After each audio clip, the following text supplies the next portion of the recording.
Hey friends, welcome to my channel where I give my 2 cents on all things TV and film. Today we are talking about All American Season 7, the sneak peek episode. Boy, was that a mouthful.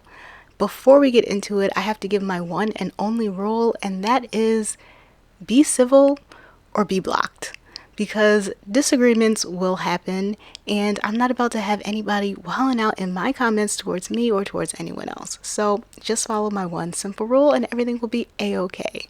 And secondly, specifically to this show, I need y'all to know that I am a Jordala fan to a T. And if that is not you, this might not be the place for you, and that's okay.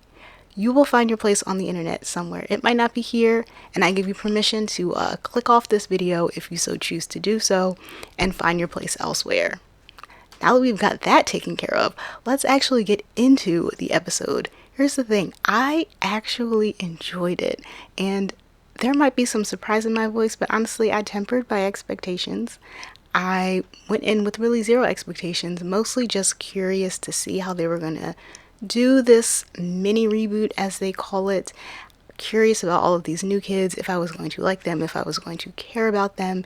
And listen, I'm a product of Degrassi Next Generation, watched all the seasons, so I'm very familiar with the graduation of a one class and the entering in of a new one. So that didn't worry me. What worried me was just, would I care about the people that are new? And I do. These new kids are great. I'm not even gonna lie. I'm convinced, I'm sold. You got me.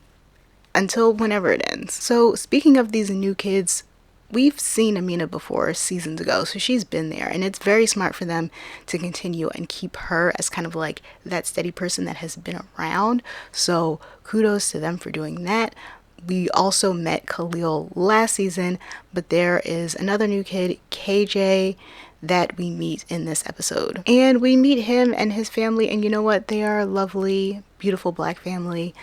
Unfortunately, I knew that his parents were faking it and that there was something going on between them. Sucks to be right about that though. But KJ seems like a really sweet, kind of super innocent kid. Like, he hasn't gone through any hardships in life, but this moment that we are entering into in his life is probably going to bring on all of the hardships, and it's probably going to change him, and he's not going to be that sweet boy anymore, but it is what it is. Okay, now let's move on to our OGs. There's only 3 left. Let's start out with Jordan.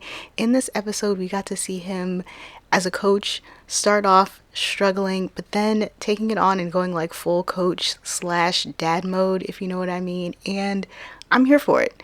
You know, if this is a practice dad mode, then cool.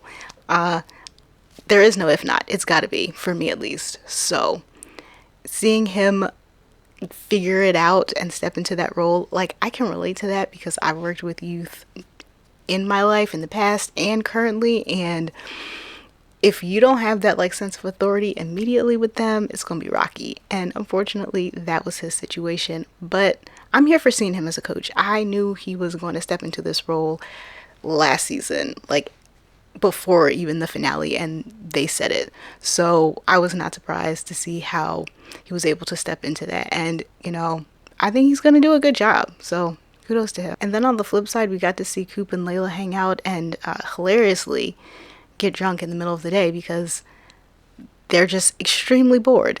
Coop does not start law school yet, and Layla has no idea what she's doing with her life. And so instead of them figuring it out, they just decided to go to Layla's lounge and get drunk, interestingly enough, with KJ's father, which, I know that wasn't the plan. They didn't know him, he just walked in, but that was just fun duo, but just wild to add him and hear him and get to know him more about his life and all the stuff going on with him and his wife and the issues that they're having.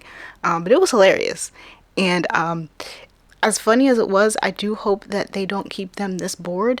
I need to see them do something.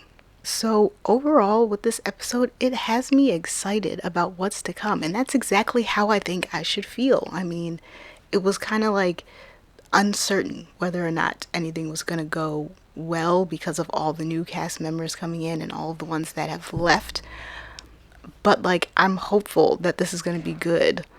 I'm enjoying all of the new people and excited to see what they put the OGs through this season. I know it's not an easy task to go from focusing on one friend group to like shifting to a new one, especially when it wasn't as gradual. I mean, I know like we knew Amina and Khalil, but there wasn't a whole lot that they were doing with them in the previous season. So you have to really, I have to really attribute that to the writers and the actors who stepped into these new roles and made me care about these characters. Because listen, I would have easily just watched this show for Jordala and then just like minded my business.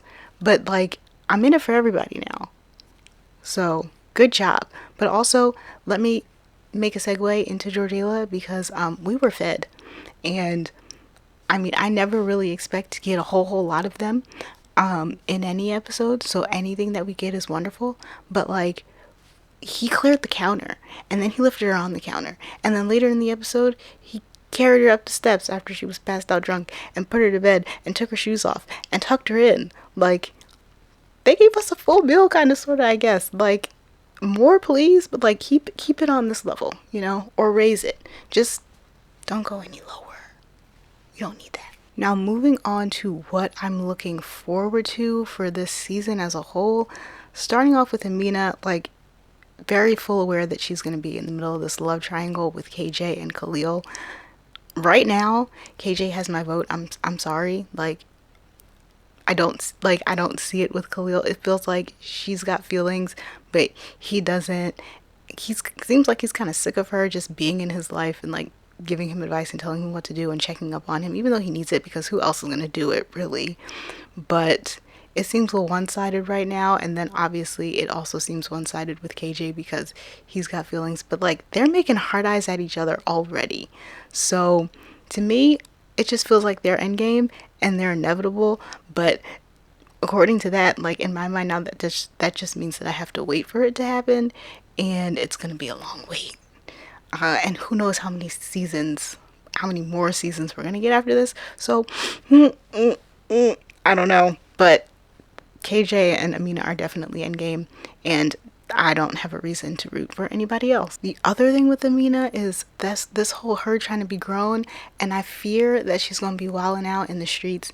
And like, can we just pray to the TV gods that like we skip over the teenage pregnancy storyline with this group of kids? Like, I've had my fill of it with this show. I've had my fill of it with all of the other shows. Like, just skip it. Like, you can skip it. It's okay.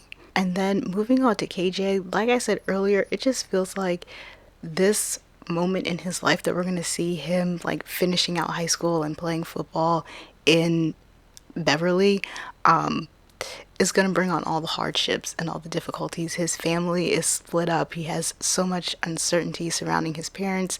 They literally told him, and like he's not going back home. So that like, this is some heavy stuff, and he's handling it very well, but I don't see that lasting for much longer. Like, I feel like he's like, that innocent sweetness is just going to be chipped away at, and he's not going to be the same kid that we met in this episode come time for graduation. And I'm also sensing a little bit of potential drama between him that has to do with his father and Jordan, because his father's his coach at Beverly, but he fanboys over Jordan, who is the coach at Crenshaw, and Crenshaw and Beverly are rivals. And I just feel like that is going to cause a whole lot of tension, a whole lot of drama. Plus, in this episode, Jordan helped him through a very difficult moment, and like, they have a connection now, and it's going to have to, at least they're going to have to try and sever it, because on the field they're rivals and they can't really be cool like that. So it's going to be some drama with that, and I'm excited to see it. I'm ready for all of the drama. I know it's probably going to stress me all the way out, but I'm here for it. And don't think that I've forgotten about that long lost family drama that Jordan has going on. It doesn't have anything to do with the new coaches that we are seeing in this season. Probably, possibly, most likely, I definitely think so. So I'm very interested in seeing how that whole thing pans out. At first, honestly, in the finale last season, I was like, are you serious? He's gonna be running around looking for this person, I'm not here for it. But if it just so happens to be someone who is already in his life and he has no idea and then he finds out, I am excited to see the aftermath of that.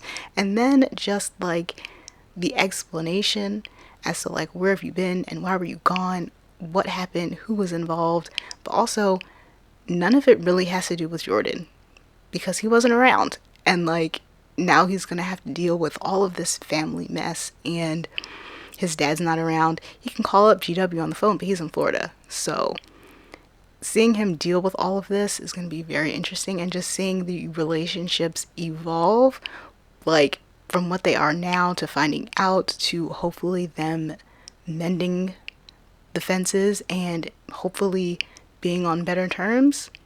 Very intrigued. And I'm also super intrigued with the Layla storyline. Like, honestly, when I think about it, she's had like the most like realistic storylines out of anyone on the whole show, at least like from my perspective.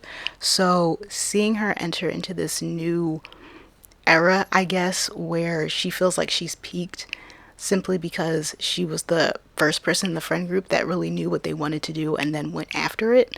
I'm very interested in seeing how she moves through all of that, because like when I think about it, like I said, she was the first person in the friend group, I guess, like besides Spencer, who knew he was going to the NFL, or at least he wanted to go into the NFL.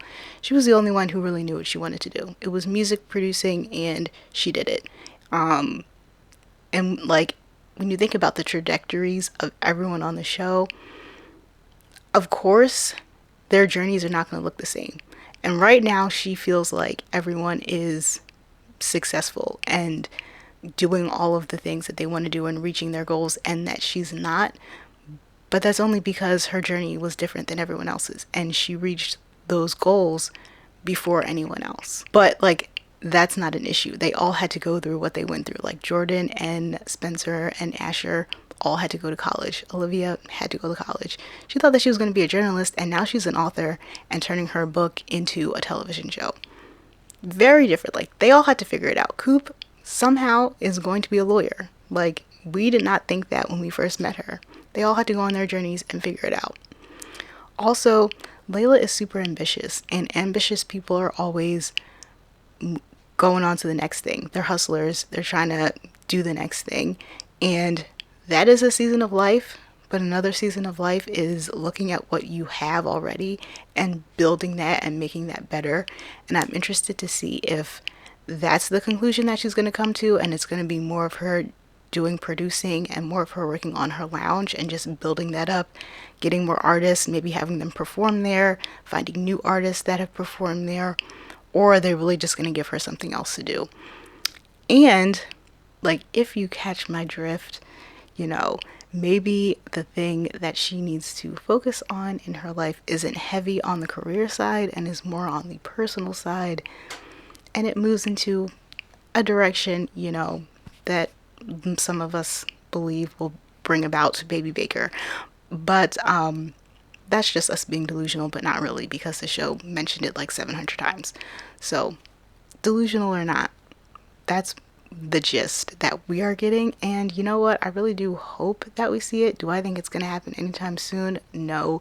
The earliest, probably the midway point of this season, and you can hold me to that, and I could be wrong. And lastly, I do want to talk about what we've been hearing about all of the original characters who have left, who are all gonna make cameos at some point in time. Now, personally, I have mixed feelings about this, because on the one hand, it's great that the opportunity to come back is open. You know, they all left. We don't, like, I don't know them personally, so I don't know how the actors are feeling about that. Did they think that, okay, this is the end of my story on this show, cool, let me move on to other things? Were they sad about it? Was it all of the above? I don't know. But it's nice that they have that opportunity to come back. On the flip side, for me personally, I like to miss characters when they leave before they come back, and it has not been enough time for me to miss these people yet, for me to be excited about them coming back. It's nice, but I'm not like, oh my god, so and so is coming back, we haven't seen them in so long, I can't wait to catch up. Like, that's not how I'm feeling right now. And I guess it all just really depends on when they come back throughout the season, because it could be super later. But I do know that Olivia is going to be in the next episode, or she's coming back very soon, very, very soon. If it's not the next episode, I think it's the episode after that. You can correct me if I'm wrong. That's not enough time for me to miss her. And that's no shade. That's just like, you haven't been gone that long. So, okay. So, those are all my thoughts on this current episode, everything that's going to be happening this season, things to come, hopes, all of that fun stuff. Please let me know how you felt about this episode. Are you loving it? Are you just liking it? Are you still on the fence about all these new kids? I'm telling you right now, I'm not going to remember all their names. I'm shocked that I did with the ones that I did. But yeah, let me know in the comments all of your thoughts and let's have a conversation. And again, remember, be civil or be blocked. All right, I'll see you next time.